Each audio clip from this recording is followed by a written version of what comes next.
I don't think the family has ever been able to deal with that, but so I'm not gonna put that out there. But the reasons, the complications, whatever, it happened, it scared me. And I turned my life plan upside down and I decided to stay. And staying in the US meant that I was now going to be living not in poverty, but with my mother that was below the poverty line. Because Mm. when you leave the island, my mother was an accountant for the magistrates, the courts in Trinidad and Tobago. My grandmother had great stations. She was the registration officer on the island. So my family very well taken care of on the island. So people always wonder, why would you leave? I was upset with my mother for leaving the island because I thought she had everything. We have houses, we have lands, we have, and then to come to a country where your currency now, $700 on my island is $100 here. And you're coming here to live in an apartment with people upstairs, downstairs complaining. And because of that currency exchange, you lose your ground, your station. And now you're living in an apartment with roaches because that's what you can afford.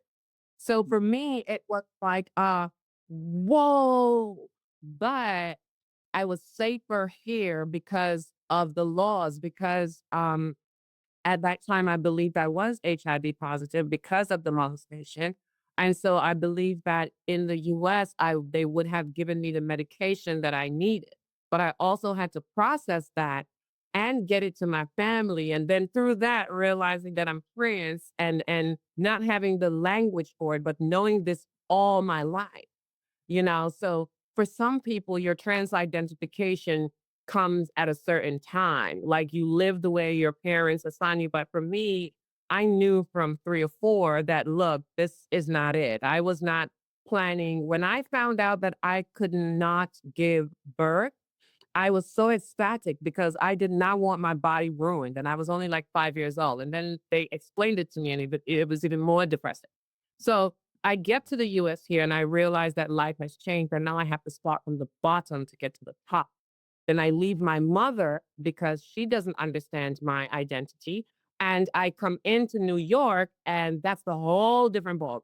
And you know about that from the sex work to doing shows to everything. So it was a push, it was a struggle to understanding my finances, to understanding that yeah, you have no job. You're not supposed to work because you have no green card, but yet you're supposed to survive and pay taxes. Mhm. Mhm. Right. Yeah.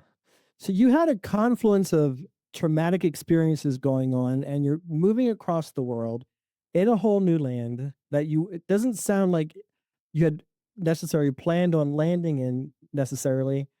What were your emotions? What were you feeling as you were sort of starting this new life? It was disastrous.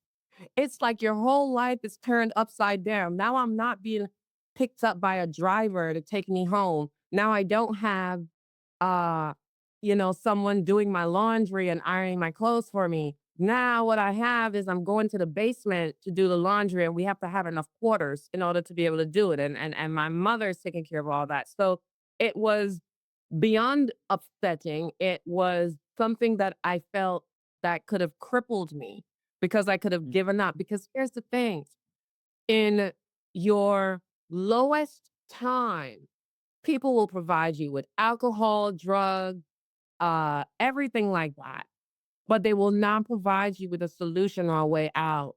And I had to Mm. figure that out on my own.